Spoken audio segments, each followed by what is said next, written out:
রাজীব, মা মা বলো না আমার বাবাকে। ছেলে না হয়ে তুই জন্মেছিলি বলে তোর বাবা আমাকে ছেড়ে অন্য একটা মেয়েকে বিয়ে করে পালিয়ে গেছে। তার মানে আমার জন্য বাবা তোমাকে ছেড়ে চলে গেছে। চলো ডার্লিং, আমিও তোমাকে নিয়ে চলে যাবো। তাই চলো রাজীব। আমাকে ছেড়ে যেও না মা। আন্টি আমাকে 2টো টাকা দাও না, কিছু কিনে খাবো। দাদু দাদু আমার খুব খিদে লেগেছে, 2টো খেতে দাও না।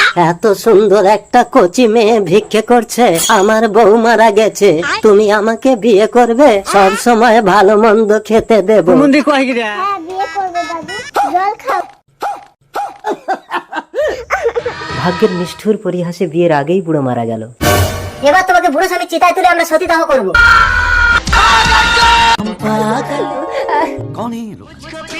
মা মা আমার মা। তোমার সঙ্গে আমার স্বামীকে পাগলা করে তাড়িয়ে দিয়েছি। আমার মেয়ে মিটিকে ছেড়ে চলে এসেছে আর তুমি আমাকে ছেড়ে চলে গেলে রাজীব। মা মা দেখো দেখো আমি বাবাকে এনেছি। স্বামী তুমি আমাকে ক্ষমা করো। যেও না বাবা, মা তোমাকে ভালো করে দেবে। হ্যাঁ গো স্বামী।